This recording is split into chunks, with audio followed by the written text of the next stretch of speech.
Hello friends. तो आज हम स्टार्ट करते हैं हिंदू एनालिसिस आपका आज का 27 जुलाई का। तो 27 जुलाई। तो अगर आपने इस वीडियो को चैनल को सब्सक्राइब नहीं किया तो जरूर सब्सक्राइब कर लें। तो आज जो जो हम न्यूज हिंदू का देखेंगे इंपॉर्टेंट न्यूज, उसको मैंने डिस्क्रिप्शन में दिया है, उसमें जाके आप देख सकते हैं कौन कौन सा न्यूज इसमें हम कवर करेंगे। एडिटोरियल और न्यूज हम दोनों कवर कर रहे हैं पूरा। तो फ्रेंड्स स्टार्ट करते हैं इसको। पहला जो आपका फ्रंट पेज का न्यूज है वो है 200 proposals from China wait for security clearance by MHA. तो ये बेसिकली है आपका जो प्रपोजल आता है फॉरेन डायरेक्ट इन्वेस्टमेंट का, एफडीआई का। आपने इकोनॉमिक्स में शायद पढ़ा होगा। तो एफडीआई का प्रपोजल जो है इसको क्लियरेंस के लिए एमएचए के पास है। एमएचए जो मेजर इंस्टीट्यूशन है, सिक्योरिटी पॉइंट ऑफ व्यू से क्लियरेंस अगर चाहिए तो उसको एमएचए देता है। तो इस एमएचए के पास इसी का बताया कि 200 प्रपोजल्स अभी तक रखे हुए हैं। ये क्यों रखे हुए इसको आपको जानना जरूरी है। पहली बात तो ये है कि अप्रैल में, ये हमेशा से ऐसा रूल नहीं रहा है, हर देश का अपना एफडीआई पॉलिसी होता है कि भाई हमें इस सेक्टर में, सेक्टर मतलब मेरा कहने का है कि फॉरेन इन्वेस्टमेंट सेक्टर, जैसे कि आपका डिफेंस हो गया, आपका हो गया मेडिकल हो गया, आपका आपका एयरलाइन सेक्टर हो गया, आपका ना मीडिया सेक्टर हो गया। तो ये जो सेक्टर्स है इकोनॉमी के डिफरेंट, उसमें हम कितनी फॉरेन डायरेक्ट इन्वेस्टमेंट अलाउ करेंगे, कैसे किस तरह से वो फॉरेन डायरेक्ट इन्वेस्टमेंट आ सकता है, गवर्नमेंट उसको अप्रूव करेगी नहीं करेगी, प्रोसीजर मेथड, ये सारा जो है हर देश अपना अपना डिफाइन करने के लिए स्वतंत्र है और हर देश इसको डिफाइन करता है। इसी तरह से इंडिया ने भी अपनी एफडीआई पॉलिसी बना रखी है जो समय समय पर उसको चेंज भी करती है। तो अप्रैल में जो है एफडीआई पॉलिसी को चेंज किया गया था हमारे इंडिया में। ये कोविड को देखते हुए, कोविड के समय में जो फॉरेन इन्वेस्टमेंट जो है वो इंडियन कंपनी को एक्वायर नहीं करे ज़्यादा, वो उसको देखते हुए यहाँ पर इसको एफडीआई पॉलिसी को चेंज किया गया था। उसका कारण यहाँ लिखा हुआ है, कर्बिंग अपॉर्चुनिस्ट टेक ओवर और एक्विजिशंस। तो जो इंडियन कंपनीज को कोई अपॉर्चुनिटी देखते हुए, क्योंकि कोविड का समय था, फाइनेंस खराब था, बहुत सारी कंपनियों की स्थिति खराब थी, खराब अभी भी है, तो उसको देखते हुए ऐसा नहीं है कि दूसरी कंपनी, बाहर की कंपनियां जो है उसको एक्वायर कर ले, उसके ऊपर कब्जा कर ले। इसको देखते हुए foreign investment, direct investment policy जो चेंज किया गया था। चेंजेस क्या किया गया था कि इसमें कहा गया था कि प्रायर गवर्नमेंट अप्रूवल जो है मैंडेटरी होगा एफडीआई के लिए।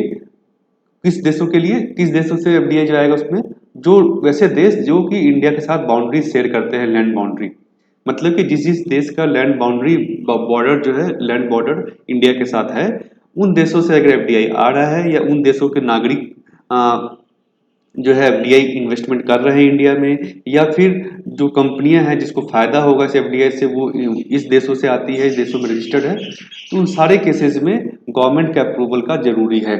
ये एफडीआई पॉलिसी में चेंज किया गया था, पहले ऐसा नहीं था लैंड बॉर्डर के लिए। तो ये बेसिकली चाइना को देखते हुए किया गया था। तो इसमें जो है कुछ सेक्टर्स को क्रिटिकल सेक्टर डिफाइन किया गया था। क्रिटिकल सेक्टर्स में जैसे कि डिफेंस हो गया, जो सिक्योरिटी पॉइंट ऑफ व्यू से है, मीडिया हो गया, टेलीकॉम हो गया, प्राइवेट सिक्योरिटी, सैटेलाइट्स, इन सभी में एमएचए का क्लियरेंस भी जरूरी होगा। बिसाइड जो मिनिस्ट्री है जिसके अंदर वो ऑर्गेनाइजेशन है, वो तो देखेगा ही, उसके अलावा जो हमारा इंस्टीट्यूशन एक है DPIIT, department of promotion of industry and internal trade, ये भी देखेगा। उसके साथ साथ अगर क्रिटिकल सेक्टर्स है उसमें एमएचए का भी रोल होगा, एमएचए का भी क्लियरेंस जरूरी होगी। तो इसी को लेकर के है कि एमएचए के पास ये प्रपोजल जो है इसे पेंडिंग है। तो आपको जानने की जरूरत ये है कि एफडीआई पॉलिसी क्या होती है। बेसिकली मैंने बताया जैसा कि एफडीआई किस किस सेक्टर में इन्वेस्टमेंट होगा, किस सेक्टर में कितना परसेंट इन्वेस्टमेंट अलाउ है, जैसे 49% होता है, किसी में 74% है, किसी सेक्टर्स में है कि नहीं आप 100% तक इन्वेस्टमेंट ला सकते हैं। तो वो सारा जो एफडीआई पॉलिसी का पार्ट होता है। इसमें जो मेजर इंस्टीट्यूशन है वो आपका डीपीआईआईटी, ये बेसिकली प्रपोजल, एफडीआई प्रपोजल देखता है, और जो मिनिस्ट्रीज हैं वो उसको इसके साथ कंसल्टेशन करके उस एफडीआई प्रपोजल को अप्रूव करती है। तो ये आप समझ गए एफडीआई प्रपोजल क्या है। इसमें जैसे मैंने कहा कि लैंड बॉर्डर वाला है, इसको डिफाइन किया गया है। लैंड बॉर्डर कहाँ, कौन कौन से देश से साथ बेसिकली इसको रिस्ट्रिक्ट किया गया है, Pakistan, Afghanistan, China, Nepal, Bhutan, Bangladesh and Myanmar. Sri Lanka इसमें नहीं है क्योंकि श्रीलंका के साथ हमारा वाटर बाउंड्री है, लैंड बाउंड्री नहीं है। इसको देखते हुए बेसिकली इसको चाइना को देखते हुए इस चीज को किया गया था। तो इसमें हम आगे देखते हैं एफडीआई क्या होता है, एफडीआई पॉलिसी रूट्स जो है, ऑटोमेटिक रूट और अप्रूवल रूट क्या है। तो एफडीआई पॉलिसी जैसे आप समझते हैं फॉरेन डायरेक्ट इन्वेस्टमेंट क्या है कि एक ये जो दूसरे देश के कंपनी या पार्टी जो है वो दूसरे देश में कंपनी में कहीं पे इन्वेस्ट करती है। तो एफडीआई जो बेसिकली एक हर किसी देश के लिए इन्वेस्टमेंट लाने का अच्छा तरीका है। ये बेसिकली होता है ओनरशिप एक्वायर करना, मतलब किसी कंपनी में आप है ना 51% से पार्टनर हो गए, उसको एक्वायर कर लिया आपने, कंट्रोलिंग स्टेक आपने ले लिया 24%, 50% ज़्यादा आपने, तो इसको कहते हैं एफडीआई। एक और होता है फॉरेन इन्वेस्टमेंट, एक और तरीका होता है वो है फॉरेन पोर्टफोलियो इन्वेस्टमेंट, इसको कहते हैं एफपीआई, फॉरेन पोर्टफोलियो इन्वेस्टमेंट। ये क्या होता है बेसिकली, इसमें जो है जो म्यूचुअल बाकी देश के जो म्यूचुअल फंड है, कंपनियां जो हैं, वो बेसिकली उस दूसरे देश की कंपनी में शेयर खरीदती है, कुछ पार्ट शेयर खरीदती हैं, उसमें कंट्रोलिंग स्टेक लगाना या लॉन्ग टर्म इन्वेस्टमेंट ये नहीं है। एक तरह से आप शेयर ट्रेडिंग करते हैं, एक तरह से जो उस तरह से आप शेयर खरीद रहे हैं दूसरे देश की कंपनियों में या फिर सेक्टर्स में। तो FPI consist securities and other financials like bond, mutual funds held by investors in other country. तो दूसरे देश के इन्वेस्टर जो है, एक है ना इंडिया के समझ लीजिए कंट्री में म्यूचुअल फंड या बॉन्ड्स को वो खरीद रहे हैं, उसका इन्वेस्टमेंट का रखा उसमें, डायरेक्ट ओनरशिप इसमें नहीं है। एफपीआई उतना, इसको हॉट मनी भी कहा जाता है, और बेसिकली ये शॉर्ट टर्म इन्वेस्टमेंट है, जिसमें कि उतना ज़्यादा गवर्नमेंट रिलाई नहीं करती है। बेसिकली गवर्नमेंट को फायदा है एफडीआई से, अगर एफडीआई आता है तो। एफडीआई के क्या क्या फायदा है बेसिकली, जैसे आप समझ सकते हैं कि अगर दूसरे देश के जो इन्वेस्टर है, कंपनी है, वो यहाँ के कंपनी को में इन्वेस्ट करती है, एक्वायर करती है, तो उससे क्या होगा कि नई टेक्नोलॉजी आएगी उस कंपनी में, उस सेक्टर्स में, हमारे देश में नया स्किल्स आएगा। अगर वो कंपनी इन्वेस्ट करेगी तो ऑब्वियस सी बात है, पैसा अगर आपके पास आया तो आप उस कंपनी को और एक्सपेंड करेंगे, तो ज़्यादा ज़्यादा एम्प्लॉयमेंट भी लोगों को मिलेगा, यहाँ के इंडिया के लोगों को कम्पिटिटिव बिजनेस होगा, जो सेक्टर्स में और कंपटीशन बढ़ेगा, कम्पिटिटिव इन्वायरमेंट अच्छा होगा, और क्वालिटी ऑफ प्रोडक्ट भी ऑब्वियस सी बात है, कंपटीशन अगर बढ़ेगा तो क्वालिटी ऑफ प्रोडक्ट भी अच्छा होगा। तो ये फायदे हैं एफडीआई के, जो हर देश चाहता है कि हमारे यहाँ ज़्यादा से ज़्यादा एफडीआई, अच्छी एफडीआई आए। तो एफडीआई रूट की जैसे हम बात कर रहे थे, तो ऑटोमेटिक 3 रूट बेसिकली होता है, में 2 रूट होता है बेसिकली, ऑटोमेटिक रूट या गवर्नमेंट रूट। किसी किसी सेक्टर्स में क्या होता है, दोनों रूट्स होते हैं, मतलब कि आप ऐसे हो गया कि 49% तक आप जो है ऑटोमेटिक रूट से आ सकते हैं। अगर आपको 49% से ज़्यादा इन्वेस्ट करना है उस सेक्टर्स में, उस कंपनी में, वो सेक्टर्स में, तो आपको जो है गवर्नमेंट रूट से आना होगा। गवर्नमेंट रूट मतलब जैसे हमने कहा, ऑटोमेटिक रूट क्या हो गया कि आप डायरेक्टली इन्वेस्ट कर दीजिए, आपको प्रायर अप्रूवल की जरूरत नहीं है देश में, लेकिन और ये आपका इन्वेस्टमेंट के बाद कुछ टाइम लिमिट के अंदर आपको गवर्नमेंट और आरबीआई को बताना होगा कि भाई हमने हमने इतना इतना इन्वेस्ट किया है, इस कंट्री में इन्वेस्ट किया है, बाकी जो डिटेल्स हैं वो आपको बताना होगा। तो प्रायर अप्रूवल जो है वो आपको हट जाएगा। प्रायर अप्रूवल हट गया, इसका मतलब जो डिले होता है कि भाई आप कंपनी में अपने एप्लीकेशन और मिनिस्ट्री में अपने एप्लीकेशन दिया हुआ, वो प्रोसेस होगा, वहाँ पे करप्शन अगर है, कुछ ब्यूरोक्रेसी डिले है, तो उस चीज़ से आप बच जाते हैं। तो ये होता है ऑटोमेटिक रूट। दूसरा है government route. Government route basically जो है क्रिटिकल सेक्टर, जैसे हमने कहा था डिफेंस है, मीडिया है, टेलीकॉम सिक्योरिटी है, तो उसमें जो है गवर्नमेंट जो है गवर्नमेंट रूट को लाती है कि भाई आपको जो है अप्रूवल के थ्रू जाना है, कंपलसरी अप्रूवल आपको चाहिए इन्वेस्टमेंट करने के पहले, पहले आपको चाहिए। तो इससे क्या होगा कि गवर्नमेंट को देखिए, गवर्नमेंट की भाई कंपनी का बैकग्राउंड ठीक है कि नहीं, वो इन्वेस्टमेंट जो कर रही है, टेक्नोलॉजी जिसमें कर रही है, वो इन्वेस्टमेंट सही है कि नहीं है। ऐसा तो नहीं कि हमारे देश में सर्वेलेंस कर ले वो, या कुछ है ना हमारा हथियार या कुछ क्रिटिकल इंफॉर्मेशन उनके हाथ लग जाए। तो ये सारा कुछ जो है बेसिकली चेक किया जाता है गवर्नमेंट रूट में। तो ये आप याद रखें, 2 रूट हो गया, गवर्नमेंट और ऑटोमेटिक रूट, और एफडीआई के है, ये आप ध्यान रखें। नेक्स्ट आर्टिकल की तरफ मूव करते हैं हम। ये भी फ्रंट पेज पे आपने पढ़ा होगा, Gehlot sends governor new note for assembly session. तो ये जो राजस्थान का चल रहा है, असेंबली को लेकर के गवर्नर को पावर है असेंबली को बुलाने का, तो इसको लेकर के जो सीएम है या जो कैबिनेट मिनिस्टर कैबिनेट्स है, वो उसको प्रपोजल दे रही है कि भाई हमें इस कारण से 6 बिल है, और कोविड का सिचुएशन डील करने के लिए हमें जो असेंबली सेशन बुलाने की जरूरत है, इमरजेंसी सेशन। तो जैसे कि नॉर्मल सेशंस होते हैं आपका जो 3 सेशंस, उसके अलावा इमरजेंसी सेशन अगर बुलाना आपको, तो ये उसके लिए गवर्नर ने मांगा, और इन्होंने अपना रिप्लाई दिया है कि भाई ये काम है हमें असेंबली में। इसके साथ साथ मैंने ये आर्टिकल भी टैग किया है, एडिटोरियल आर्टिकल है, गवर्नर्स टेस्ट। तो बेसिकली जो हमें समझना है, जैसे मैंने 2 दिन पहले एडिटोरियल में कवर किया था, जो गवर्नर का पावर क्या है असेंबली सेशन को बुलाने के लिए। तो कॉन्स्टिट्यूशन में 2 पावर्स बेसिकली दिए गए हैं गवर्नर को असेंबली का सेशन बुलाने को लेकर के। पहला आपका आर्टिकल 174, जिसमें कहा गया है कि गवर्नर को पावर है समन करने का हाउस को। समन मतलब हाउस जो सेशन में नहीं है, उसको बुलाना है, अगर उसको स्टार्ट करना है, तो उसके लिए गवर्नर का को पावर है कि वो बुलाए, और स्पीकर को या किसी और को पावर नहीं है इस चीज का। तो गवर्नर लेकिन उसके साथ साथ आर्टिकल 163 भी आपने पढ़ा होगा कि गवर्नर जो भी फंक्शन करते हैं, प्रेसिडेंट के केस में भी होता है वैसा ही, तो गवर्नर का जो भी फंक्शन डिसीजन है वो basically aid and advice of council of minister होता है। मतलब काउंसिल ऑफ मिनिस्टर जो उनको एडवाइस करेंगे, जो उनको प्रपोजल देंगे, रिक्वेस्ट करेंगे, उसी पर गवर्नर जो है काम करते हैं। बेसिकली डिस्क्रिशन जो है यूज करते हैं, बट कहीं कहीं आप यूज कर सकते हैं जो सिचुएशन के मुताबिक। मान लीजिए सरकार में मेजोरिटी नहीं है तो उस केस में गवर्नर अपना डिस्क्रिशन यूज कर सकते हैं। अदरवाइज जो है गवर्नर को जो भी काम करना, डिसीजन लेना है, वो अपने काउंसिल ऑफ मिनिस्टर के एडवाइस पे लेना है। तो इन ये जो है बेसिकली 2 आर्टिकल है जिसके कारण जो है गवर्नर को कौन से मिनिस्टर से एडवाइस दिया अभी कि भाई आप असेंबली सेशन बुलाइए, हमें ये 6 बिल और ये पास करना है। और ये क्यों दिया है भाई? क्योंकि गवर्नर के पास पावर है 174 के अंतर्गत कि वही समन कर सकता है। ऐसा नहीं है कि चीफ मिनिस्टर ने कह दिया भाई हम असेंबली बुलाएंगे परसों, असेंबली आ जाएगी, वैसा नहीं है। गवर्नर को ही ऑर्डर इशू करना है। तो ये बेसिकली आपको समझने की जरूरत है। इसके साथ ये एडिटोरियल में जो कहा गया है कि बेसिकली जैसे हमने कहा 163 में जो है आपका कि governor has no discretionary power in summoning a session of assembly. तो समन करना है किसी सेशन को, उसके लिए गवर्नर का डिस्क्रिशन जो पावर है वो डिस्क्रिशनरी नहीं है। मतलब जो काउंसिल ऑफ मिनिस्टर उसको एडवाइस करेगा वही उनको करना है, bound to act according to aid and advice of CM and council of minister. लेकिन कहीं कहीं पे वो अपना डिस्क्रिशन यूज कर सकते हैं। अगर उनको लगता है कि काउंसिल ऑफ मिनिस्टर के पास मेजोरिटी नहीं है तो वो बोल सकते हैं कि भाई आप असेंबली सेशन बुलाइए, अपनी मेजोरिटी को साबित कीजिए, अपना फ्लोर टेस्ट पास कीजिए। तो दोनों ही केसेस में असेंबली सेशन बुलाना जरूरी है। तो ये बेसिकली आपको इतना जानने की जरूरत है। पॉलिटिकल न्यूज है, बाकी तो आपको ये सेशन जानने की जरूरत है।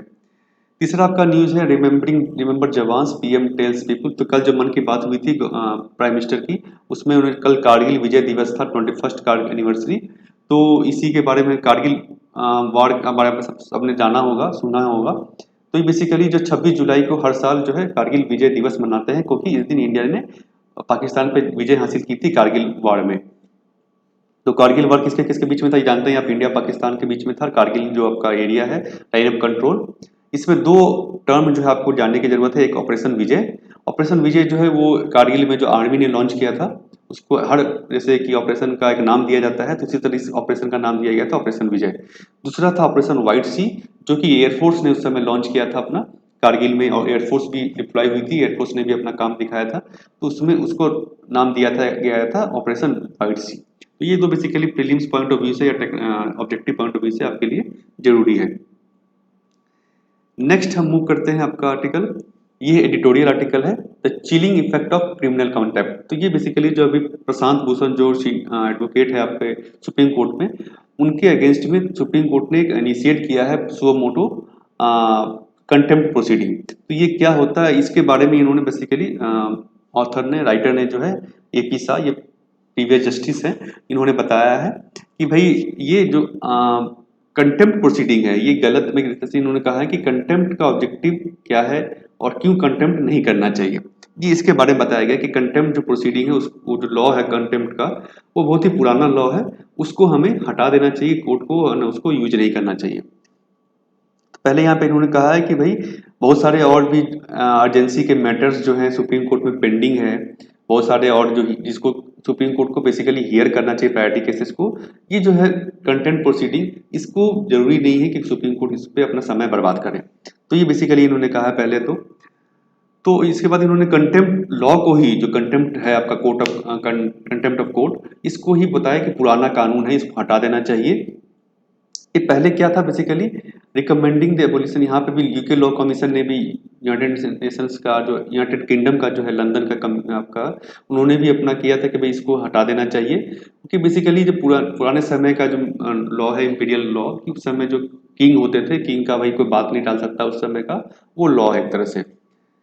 Objective of contempt is to safeguard the interest of the public if the authority of court is denigrated and public confidence in the administration of justice is weakened or eroded।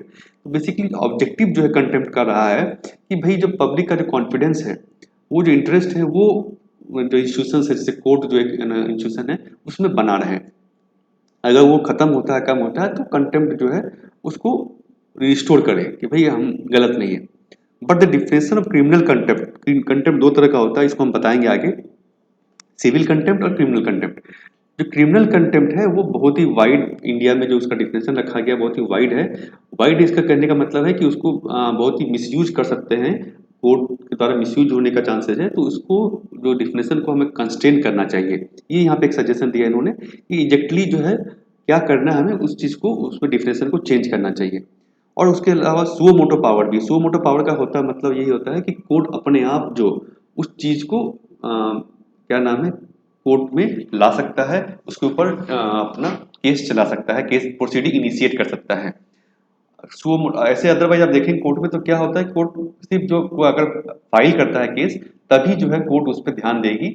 ऐसे suo motu power मतलब होता है कि court अपने आप ही, अगर उन judiciary को लगता है, जस्टिस को लगता है कि कुछ गलत हुआ है इसमें है ना, यहाँ पे कोर्ट को इंटरवीन करना चाहिए, तो वो किसी ना, जब तक कोई आदमी फाइल नहीं करे केस, उसके पहले ही कोर्ट अपने आप जो उस केस को ले सकती है, टेकअप कर सकती है, उसको कहते हैं सुओ मोटो पावर। तो सुओ मोटो पावर भी दिया गया क्रिमिनल कंटेम्प्ट में, जिसको राइटर ने लिखा है कि वो गलत है। With uncertain boundaries contempt law regardless of public good में unwittingly trample upon civil liberties. तो अनसर्टेन बाउंड्री में जैसे हमने कहा कि डिफिनेशन बहुत बड़ा है, तो इसीलिए क्रिमिनल कंटेम्प्ट लॉ जो है वो गलत है। बेसिकली सिविल लिबर्टी जो लोगों का जो लिबर्टीज है, जो फ्रीडम ऑफ स्पीच है, उसके अगेंस्ट जाता है। और हमारे डेमोक्रेटिक सिस्टम में इसकी जरूरत नहीं है, और क्योंकि हमारा जो आर्टिकल 19 है आपका, freedom of speech and expression, उसके ये अगेंस्ट जाता है, तो इसीलिए यहाँ पर इसको हटा देना चाहिए, इसमें सही नहीं कंटेम्प्ट। उसके अलावा जो इसमें जो ऑब्जेक्टिव रखा गया है कि कंटेम्प्ट हम किस केस में बुला सकते हैं, तो लॉस ऑफ पब्लिक कॉन्फिडेंस, ये सब चीज जो है ये बहुत ही बड़ा पावर है, इसको हमें कंस्टेंट करना चाहिए। Need to revisit needing to revisit the need for a law of criminal contempt, even the test of contempt need to be evaluated. तो ये राइटर का कहना है कि भाई जो कंटेम्प्ट है, क्रिमिनल कंटेम्प्ट, इसको हमें फिर से देखना चाहिए, उसको अगर हमें चेंजेस लाने की जरूरत है उसमें लॉ में, और उसमें जो टेस्ट है, मतलब जिस किस बेसिस पर कंटेम्प्ट का प्रोसीडिंग चलाया जा सकता है, उसको भी हमें चेंज करने की जरूरत है। It should not be use allowed to be use as a means to prevent any and all criticism. तो ऐसा नहीं, हम इसको जो गलत यूज हो रहा है इसका कि कोई भी क्रिटिसाइज कर रहा है अगर, तो उसको हम ना दबा रहे हैं उस आवाज को, ऐसा नहीं होना चाहिए। ये बेसिकली इसमें कहा गया है। बहुत सारे देशों में, जैसे यहाँ पे यहाँ पे दिया गया, अमेरिका में भी यूज नहीं किया जाता जनरली इसको, कंटेम्प्ट को। तो यही बेसिकली यहाँ पे राइटर कहना है कि इस पूरे आर्टिकल में कि कंटेम्प्ट प्रोसीडिंग जो है, कंटेम्प्ट लॉ जो है, क्रिमिनल कंटेम्प्ट, उसको हमें फिर से देखने की जरूरत है, उसको हमें चेंज करने की जरूरत है, और उसको हमें मिसयूज करने की जरूरत नहीं, कि ऐसा नहीं हो कि कोई भी अगर आवाज उठाए, कोई भी अगर बता रहा है कि भाई ये खामियां हैं कोर्ट में, कोर्ट के प्रोसीडिंग्स में, तो उसको हमें जरूरत है कि उसको ठीक करने की, ना कि उसको आवाज को दबाने की। तो ये बेसिकली कहा गया डेमोक्रेटिक सिस्टम में जो फंडामेंटल राइट है हमारा, freedom of speech and expression, उसको देखते हुए कंटेम्प्ट प्रोसीडिंग जो है उसको हमें कम यूज करने की जरूरत है, ज्यादा यूज करने की जरूरत नहीं है। तो कंटेम्प्ट ऑफ कोर्ट क्या होता है बेसिकली, ये आप समझ ले, आपका ना कभी भी आंसर लिखने में आपको हेल्प होगा पार्ट पेपर 2 में। तो कंटेम्प्ट ऑफ कोर्ट जो है आपका कहीं भी डिफाइन नहीं किया गया कोर्ट कॉन्स्टिट्यूशन में इस टर्म को यूज किया गया कंटेम्प्ट को, बट इसको डिफाइन नहीं किया गया कि कंटेम्प्ट होता क्या है। तो इसको डिफाइन करने के लिए एक्ट लाया गया था 1990 कंटेम्प्ट ऑफ कोर्ट एक्ट 1971। इसमें डिफाइन किया गया भाई कि कौन कौन सा ऑफेंसेज क्या क्या होगा तो कंटेम्प्ट कहा जाएगा, कंटेम्प्ट को डिफाइन किया गया है। refers to offenses of showing disrespect to the dignity और authority of court। तो अगर कोर्ट के ऑथोरिटी को जो उसको हमको डिसरेस्पेक्ट करेगा, उसको लोअर करेगा, उसको चैलेंज करेगा, तो उस केस में बेसिकली कंटेम्प्ट उसको माना जा सकता है कोर्ट के द्वारा, और उसके खिलाफ जो कार्रवाई है वो की जा सकती है अकॉर्डिंग टू एक्ट। इसमें दो कंटेम्प्ट बताया गया, दो तरह कंटेम्प्ट बताया गया, सिविल और क्रिमिनल कंटेम्प्ट। सिविल कंटेम्प्ट होता है मतलब कि विलफुल डिसोबीडियंस किसी ने किया है, जजमेंट का, डिग्री का, किसी का, तो उसको सिविल कंटेम्प्ट माना जाएगा। क्रिमिनल कंटेम्प्ट क्या है भाई, कि अगर किसी ने ऐसा कुछ पब्लिकेशन किया है, पब्लिश किया, जैसे कि इस समय क्या है, प्रशांत भूषण ने ट्विटर अकाउंट में अपने ट्विटर से ट्वीट किया था, दो ट्वीट किया था चीफ जस्टिस को लेकर के, जिसके अगेंस्ट इन्होंने क्रिमिनल कंटेम्प्ट स्टार्ट किया है। ऐसा पब्लिकेशन किसी ने पब्लिश किया है, या फिर न्यूज़पेपर में हो, सोशल मीडिया में हो, जिससे कि कोर्ट का जो अथॉरिटी है वो लोअर होता है, जुडिशियल प्रोसीडिंग जो कोर्ट कर रही है, जजमेंट जो दे रही है, उसमें इंटरफेरेंस माना जाए, obstruction in administration of justice, तो इसको कहेंगे क्रिमिनल कंटेम्प्ट, और अदरवाइज सिविल कंटेम्प्ट। तो ये दो तरह का कंटेम्प्ट हो गया, एक्ट आप समझ गए, कंटेम्प्ट ऑफ कोर्ट क्या है वो आप समझ गए। नेक्स्ट आता है पनिशमेंट क्या है भाई, कंटेम्प्ट होगा तो पनिशमेंट जो है, इसको सुप्रीम कोर्ट और हाई कोर्ट को पावर है, सिर्फ मतलब कि सिविल कोर्ट है उसका उसके पास पावर नहीं कंटेम्प्ट को लेकर के, सुप्रीम कोर्ट के पास पावर है और हाई कोर्ट के पास पावर है कंटेम्प्ट के लिए पनिश करने का। इसमें हो सकता है आपको इम्प्रिजनमेंट दिया जा सकता है 6 महीने का, या फाइन, या दोनों।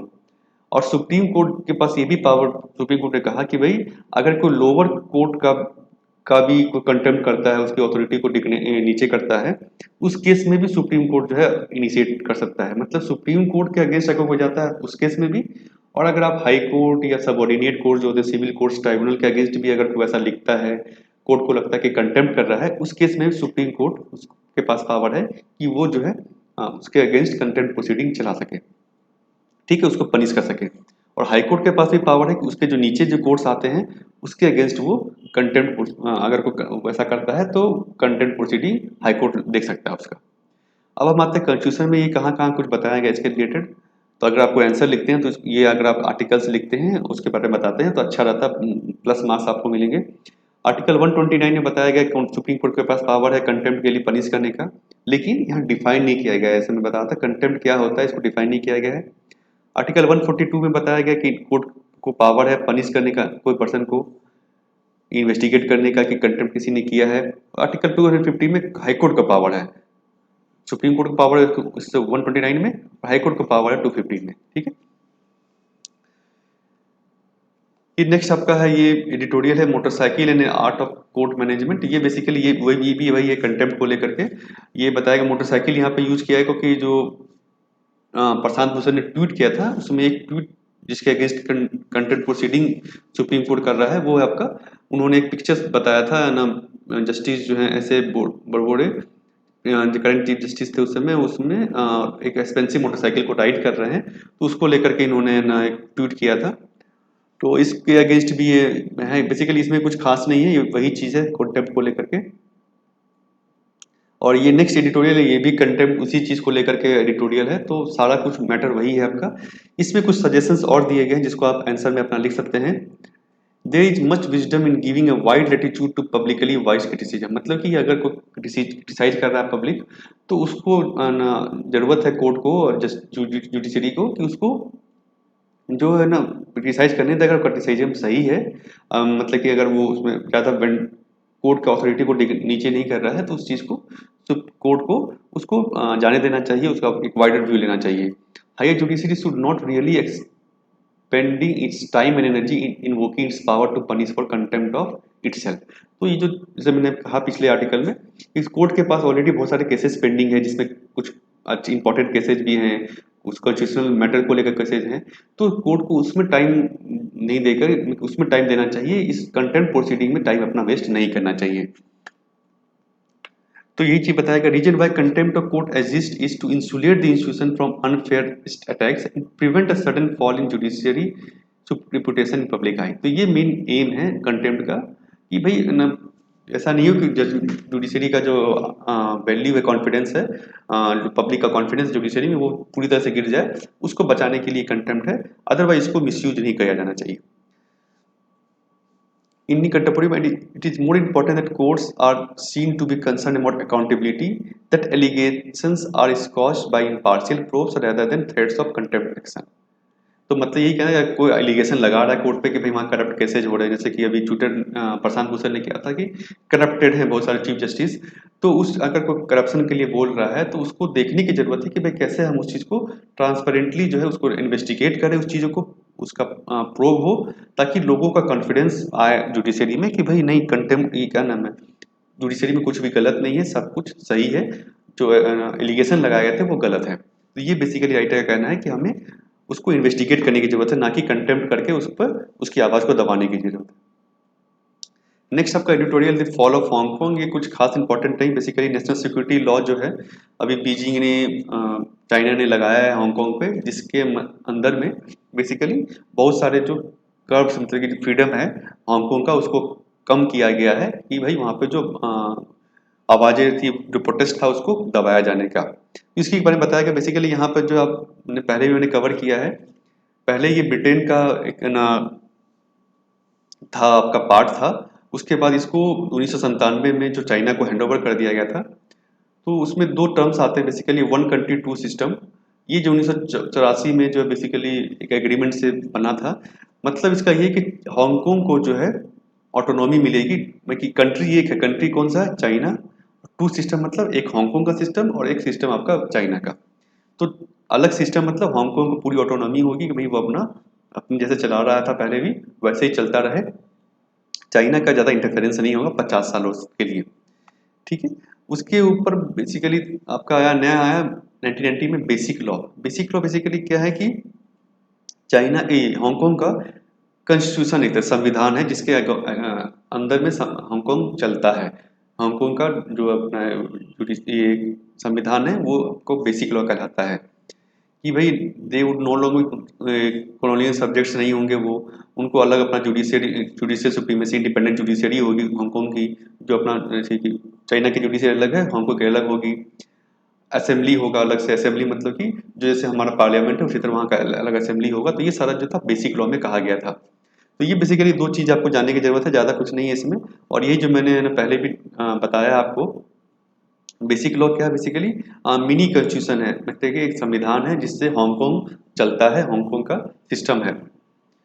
इसमें जो इसके अंतर्गत हांगकांग को अलग से इंडिपेंडेंट जुडिशरी दिया गया है, इंडिपेंडेंट एग्जीक्यूटिव है, इंडिपेंडेंट लेजिस्लेचर है, लेजिस्लेचर का नाम लेजिस्लेटिव काउंसिल है, लीगो है। तो ये सारा कुछ जो हांगकांग और चाइना का रिलेशन अगर आपको लिखना है आंसर में, तो उसमें हम लिख सकते हैं कैसे वन कंट्री टू सिस्टम क्या है और बेसिक लॉ क्या है, इसको हम डिफाइन कर सकते हैं।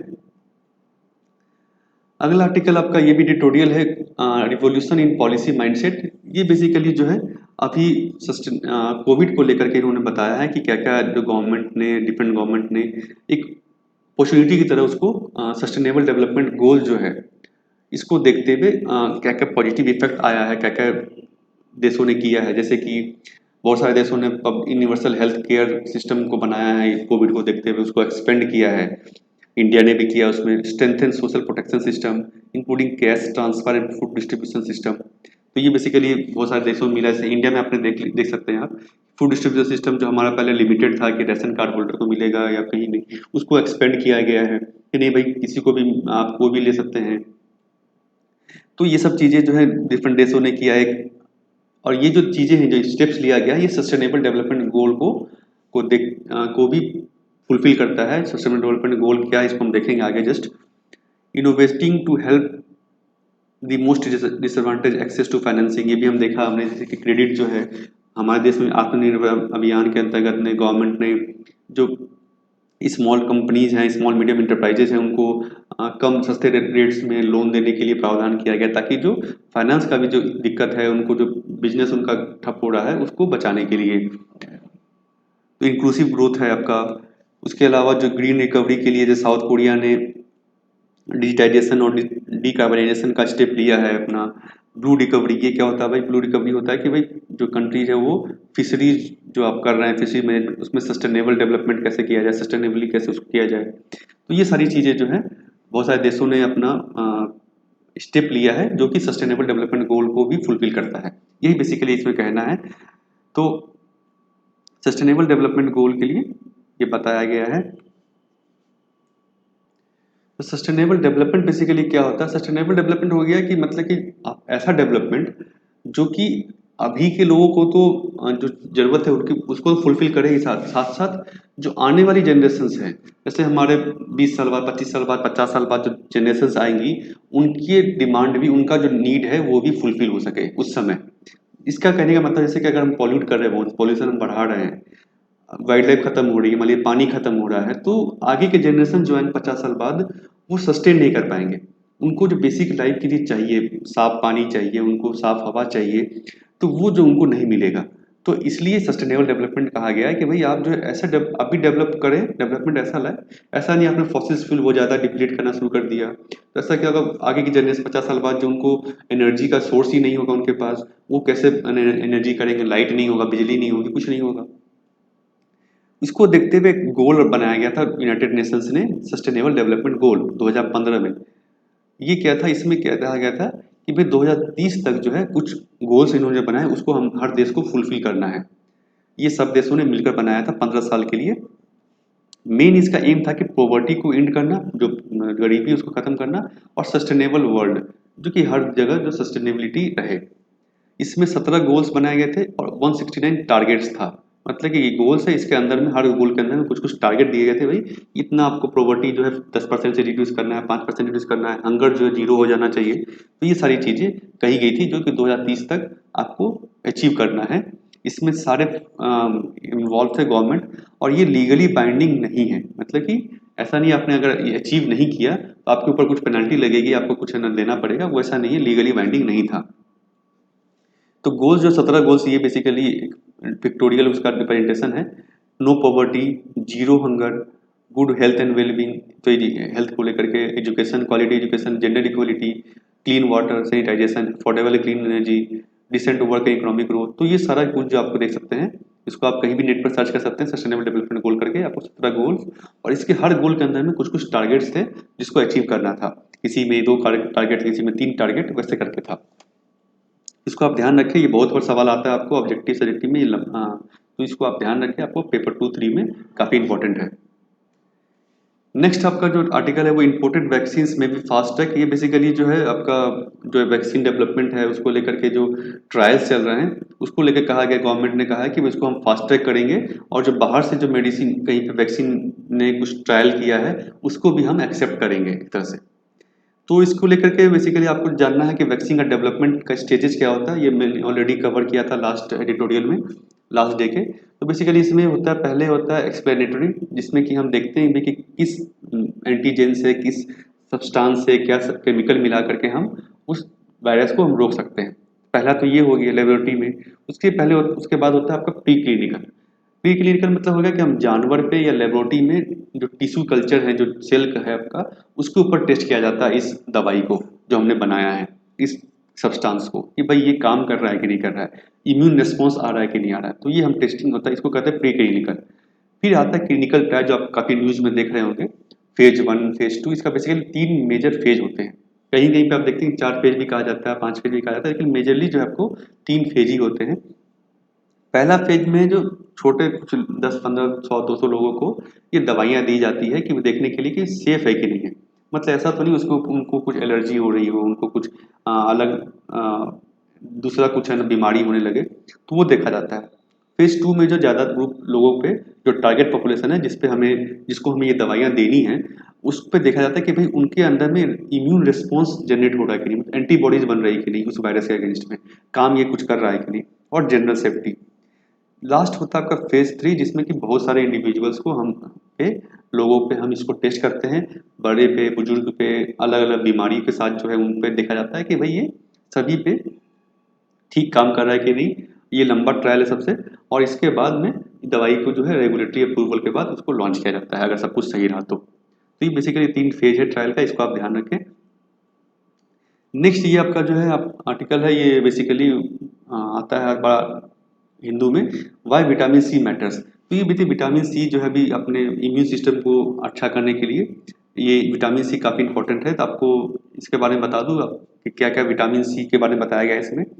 विटामिन सी जो इसको जो एस्कॉर्बिक एसिड भी कहा जाता है, तो डिफरेंट विटामिन से, हर विटामिन का नाम भी एक है, केमिकल नेम भी है, साइंटिफिक नेम।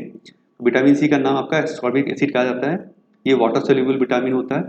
आपने अगर पढ़ा हुआ साइंस में पहले शुरू में बच्चों स्कूल्स में आपने, कि भाई विटामिन जो होता है फैट सोल्यूबल होता है और वाटर सोल्यूबल होता है। तो विटामिन सी जो है वाटर सोल्यूबल विटामिन है। ये क्या हेल्प करता है इम्यूनिटी बढ़ाने में, aids in synthesis of collagen, skin protein को बनाने में, सिंथेसिस करने में, and production of certain neurotransmitters, ये बॉडीज केमिकल मैसेंजर्स। तो बेसिकली आपका जो इम्यून सिस्टम बढ़ाने के लिए, और ये काम आता है काफ़ी। ये बॉडी में स्टोर नहीं होता है, इसीलिए आपको डेली लेने की ज़रूरत है इसको। ऐसा नहीं आपने आज ले लिया तो भाई 10 दिन का कोटा पूरा हो गया, ऐसा नहीं है। और इसमें बताया गया किस चीज़ में विटामिन सी है, जैसे कि आपका गूसबेरी में है, आपका आंवला हो गया, आपका बेल पेपर्स में है, बिटर गॉड हो गया, रॉ मैंगो है, इस सब में विटामिन सी अच्छे खासे में पाया जाता है। ऑरेंज तो हम जानते ही, ऑरेंज लेमन तो हम सब जानते हैं। उसके अलावा तो डेली रिकमेंडेड कितना आपको डेली लेना चाहिए वही बताया गया इसमें, 65 टू 90 मिलीग्राम एडल्ट के लिए हर दिन जरूरी है, आपको लेना चाहिए। To help in absorption of, किस में हेल्प करता है, आयरन फ्रॉम फूड। अगर आप खाना खा रहे हैं उसमें आयरन है, उसको एब्जॉर्ब करने के लिए भी विटामिन सी हेल्प करता है। उसके अलावा इसमें कहा गया कैफीन, जो कॉफ़ी होता है, कॉफ़ी में उसको आप मत लीजिए, विटामिन सी एज, क्योंकि वो विटामिन सी एब्जॉर्ब करने में रोकता है। और दिन भर पानी पीते रहें, हाइड्रेटेड रहें and cut down on meat. Meat जो है आप कम खाएं, स्पेशली अगर आप विटामिन सी खाया आपने उसके तुरंत बाद आप मीट नहीं खाएं। तो ये सब चीज़ें आपको हेल्थ के लिए इसमें बताया गया है, आप इसको फॉलो कर सकते हैं। साथ ही साथ आपके एग्जाम पॉइंट ऑफ व्यू से भी इम्पोर्टेंट है कि विटामिन सी क्या है होता है, कहाँ कहाँ पाया जाता है, ये आपका भी इस तरह से आपका इम्पोर्टेंट है ऑब्जेक्टिव सवालों में। नेक्स्ट आपका आर्टिकल है एनालाइजिंग NIRF 2020। ये बेसिकली तमिलनाडु को लेकर स्पेसिफिक है, लेकिन हमें जो जानना है इसमें वो NIRF क्या है बेसिकली। तो नेशनल इंस्टीट्यूशनल रैंकिंग फ्रेमवर्क, ये इसका फुल फॉर्म है। ये बेसिकली जो है रैंक करता है, जैसा कि नाम आप देख रहे हैं, गवर्नमेंट ने 2016 में इसको लॉन्च किया था कि जो जिससे इंस्टीट्यूशंस हैं भारत में, इंडिया में, उसको ये रैंक करेगा। ये रैंकिंग किस पे करेगा, वो 5 पैरामीटर्स इसने बनाए हैं। Teachers learning and resources, research and professional practices, graduation outcome, outreach and inclusivity and perception. तो ये 5 पैरामीटर है जिससे ऊपर ये रैंक करेगा डिफरेंट डिफरेंट जो कॉलेजेस हैं, इंस्टीट्यूशंस हैं उसको। ये 5 पैरामीटर, हर पैरामीटर का वेटेज अलग है, मतलब कि किसी जैसे कि ये इन 2 पैरामीटर को 30% का वेटेज दिया गया है, ज़्यादा वेटेज दिया गया है। ग्रेजुएशन आउटकम को 20% का ही वेटेज है। अब ये दोनों जो आपका जो पैरामीटर है इसको सिर्फ 10% का वेटेज है, तो वेटेज अलग अलग है। 2016 में इसको लॉन्च किया जैसे मैंने कहा। इसके अलावा कैटेगरीज भी है, मतलब कि आपने जो अलग अलग इंस्टीट्यूशंस हैं, बहुत सारे कॉलेजेस जो हैं, तो कुछ इंजीनियरिंग कॉलेज की अलग कैटेगरी दी गई है, एक ओवरऑल कैटेगरी है। ओवरऑल कैटेगरी में सारे इंस्टीट्यूशन का रैंकिंग कर दिया हमने ओवरऑल। उसके अलावा इंजीनियरिंग कॉलेज को हम अलग से कर दिया, उनका एक रैंकिंग बनाया। इसका क्या फ़ायदा है कि मान लीजिए आपको इंजीनियरिंग में एडमिशन लेना है, तो आप जो है रैंकिंग पहले देख सकते हैं, भाई मैं जिस कॉलेज में जाने चाह रहा हूँ उसका रैंकिंग क्या है, उसका ओवरऑल रैंकिंग क्या है, उसका इन सब पैरामीटर में रैंकिंग क्या है, तो आप देख के एडमिशन जो डिसाइड कर सकते हैं। तो ये तो फ्रेंड्स ये था आज का एनालिसिस हिंदू का। होप आपको पसंद आया हो, और कोई भी हमने सारा इंपॉर्टेंट न्यूज़ जो है इसमें दिया है। अगर आपको कोई और न्यूज़ जानना हो किसी और न्यूज़ के बारे में, या इनमें से कुछ आपको और डाउट हो, तो आप कमेंट सेक्शन में मुझसे पूछ सकते हैं, मैं आपको आंसर कर दूंगा।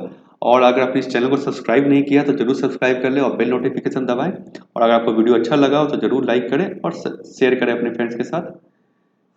आप मुझे सोशल मीडिया पे फॉलो कर सकते हैं, फेसबुक, ट्विटर, इंस्टाग्राम और टेलीग्राम पे आप मुझे फॉलो कर सकते हैं। Thank you friends.